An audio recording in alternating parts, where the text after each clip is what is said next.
and so on to the detention.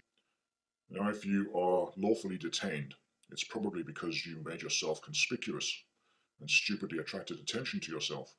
Now, a detention is not an arrest. It's what they like to call a reasonable suspension of your freedom until the officer can uncover the required probable cause for an arrest. A detention must be based on reasonable articulable suspicion that you are or were involved in some criminal activity. The officer has to prove that it's more than just a hunch to be able to detain you.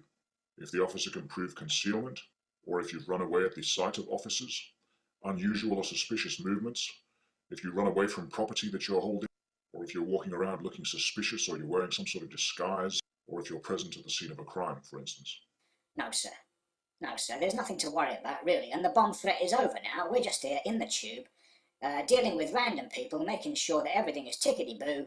All we want to do is take a quick look in your bag, and you can be on your way. I can see you're in a rush, but I promise you it's only going to take 2 minutes. And besides, if you've got nothing to hide, then why be concerned? Quick 2 minutes, and we can let you go on your way. So if you remember from the original dealing with the police broadcast, you are never obliged to answer any police officer's questions, either when being detained or being arrested or otherwise. Nor are you obliged to let anyone look in your bag. They will do it anyway. They'll do it unlawfully and without your consent, and that you will have to learn how to deal with after the fact. Now, you cannot be moved from one place to another during a detention. Though you're not free to walk away until he says so, being unnecessarily placed in custody constitutes an unlawful arrest without probable cause. You're also not obliged to show any ID, your driver's license, passport, or otherwise, during a detention. A detention can last up to 30 or 40 minutes, depending on the discretion of the officer, and it's during those 30 or 40 minutes that you need to keep your wits about you because he needs to uncover probable cause, and he'll do that by talking to you, appearing to be friendly, and so on and so forth. And your job during those 30 or 40 minutes is to strictly adhere to rule number 1 and rule number 2, without exception. Now, if probable cause doesn't exist, then you're free to go after a few minutes, unless he magically makes up some probable cause, which has been known to happen. You have every right to demand that he expresses his reasonable articulable suspicion to you for the detention, and you should do that. Again, am I free to go? What is the nature of this detention? Am I free to go? If the police officer won't tell you what his reasonable suspicion is, then you should say, since you've not expressed any legal basis for this detention, I must be free to go. Am I free to go? And then attempt to leave. You have to call his bluff or force him to detain you, lawfully or unlawfully. If the officer tries to concoct some sort of probable cause by suggesting things like, I can smell marijuana, can you? Can you smell hash? What I might do then is get a couple of witnesses, get them to come and smell it. Can you smell hash, sir? Get them to concur that there is no smell of marijuana in the area to diffuse the officer's chance of obtaining some sort of probable cause. The same applies for the roadblock detentions that you're seeing in the United States at the moment. It has been known for an officer to have a little bit of hash in his pocket, touch the side of your car with it, and then get the sniffer dog to bark when he smells the hash on your car door, therefore giving them probable cause to search your vehicle. Make sure that no one touches your car. Make it very clear that you do not give consent for them to touch your vehicle in any way, shape, or form. The best example of dealing with the roadblock detentions in the United States at the moment is a YouTube channel called Checkpoint USA. The owner of that channel has filmed all of his experiences in these matters, and they're well worth a watch. And you can get a sense of how someone actually knows how to assert their rights and ends up driving off, leaving the officers very frustrated indeed, I can imagine. Keep a level head at all times. Don't get angry. Don't start foaming at the mouth. But don't be overly confident or cocky either. You don't want to do anything or say anything to exacerbate the situation or to antagonize the officer. Your job is to get away, but to be polite but firm and assert your rights. And then we come to the arrest. So you've either been belligerent or you've cheesed off the officer in some way. You're not a criminal. You've just been asking questions and so on and so forth. You've irritated the officer and he's about to arrest you. Now, whenever an officer significantly restrains you, that's an arrest, even if he doesn't actually mean to arrest you. If he puts his hands on you and uses any sort of force, that's an arrest.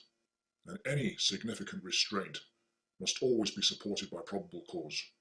Without probable cause, the officer is liable for a false arrest, and any evidence gathered after that fact is inadmissible in court.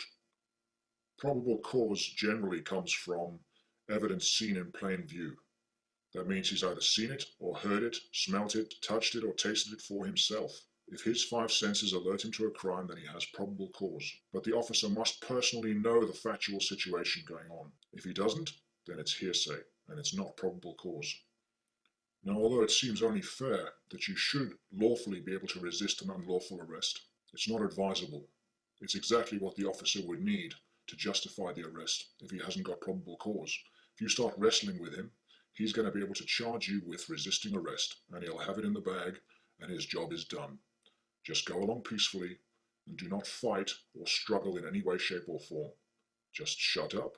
That's your most powerful weapon. Anyhow, you're about to be placed under arrest. At that point, I would have my mantra to hand. Officer, for and on the record, there will be no need for force or violence. I will not resist arrest. But you are obliged to note that I will be operating under protest and duress every step of the way. I reserve all of my rights at all times, and waive none of my rights at any time for any cause or reason.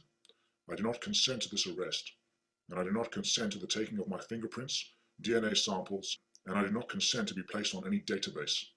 Once you're checked into the police station, reaffirm your mantra, assert your rights, and then shut up.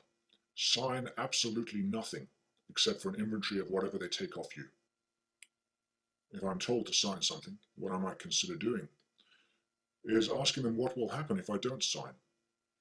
And invariably they'll threaten you with more cell time, or perhaps more court time, or some sort of charge that will give you the right to proceed your signature with, under protest and duress, threat and coercion. More cell time is a threat, is it not? Now, once you're arrested, they can pretty much do what they want with your belongings. But if they want to do a major bodily intrusion, like a cavity search, they're going to need a warrant for that, and you make sure they get one. Now, once you're in the cell, you'll almost certainly be called for an interview, and their job is to get you to talk. They'll try and gain some sort of rapport with you, chit-chatting about this and that, and seemingly unrelated to the charges that you're facing. Remember, he's not your friend. If he was your friend, he would have let you go. They'll try and wear you down by asking you the same questions again and again to force you, first to talk, and then to make mistakes and inconsistencies. Remain politely silent. Having said that, if you do feel strongly there's been an injustice, you should show the relevant righteous indignation, and answer their questions with questions. You should be aware of some of the little tricks they use in order to get you to talk. Hey, nothing to worry about there. I just needed to answer a few routine questions. Where they're concerned, the questions are never unimportant, and they're never innocuous. Hey, come on, mate. I'm just trying to help you. Absolute nonsense. If he wants to help you, ask him to let you go. It's truth, mate. I just want to give you a chance to tell your side of the story. Well, I think you should tell me your side of the story. What is it you think you know? What are you trying to hide? Oh, what are you trying to make me say? Innocent people don't mind answering questions. Well, I'm pretty confident that if you thought I was innocent, you wouldn't be asking me questions in the first place, would you? You'll feel better if you talk to me. Oh, don't worry about that. My conscience is perfectly clear. Well, there's a bloke outside who's just identified you. Really? Oh, bugger. Oh, well, see you in court then. Listen, son. Your mate's already told us everything. Well, if that's true, you don't need my story, do you? Now you listen to me, sonny boy. This is your last chance for a deal, so you better start singing. Typical intimidation tactic. Creating a false sense of urgency. And then, of course, we have that old chestnut. The tried and tested good cop, bad cop routine. Now you listen here, Sonny. If you don't start answering my questions, I'm going to ram your teeth so far down your throat, you're going to need to stick a toothbrush up your bum to clean them. Grr. No, don't listen to him. No, he's an angry bugger. Yeah. No, listen. I'll calm him down a bit. I'll calm him down. Now you just relax and tell me all about it, and I'll make sure he doesn't come back in here again, all right? Look, sir, I'm just doing my job. Yes, well, that excuse didn't fly at the Nuremberg trials. What makes you think it's going to fly now? They will almost certainly suggest something like... Ah, well, if I were you, Sonny, I'd be thinking about getting some legal advice right now. Would you like us to call you a solicitor or a lawyer? Well, I've done nothing wrong. I'm not a criminal. Why on earth would I need legal advice? If you get a solicitor or a barrister or a bar licensed attorney involved in your case, you're basically admitting that there's something you need to defend. And besides, solicitors, barristers, and bar licensed attorneys generally deal with persons. Are you a person? You could go that way if you wanted to. But keep in mind that with enough time and pressure, anyone will crack. So silence is always the best route.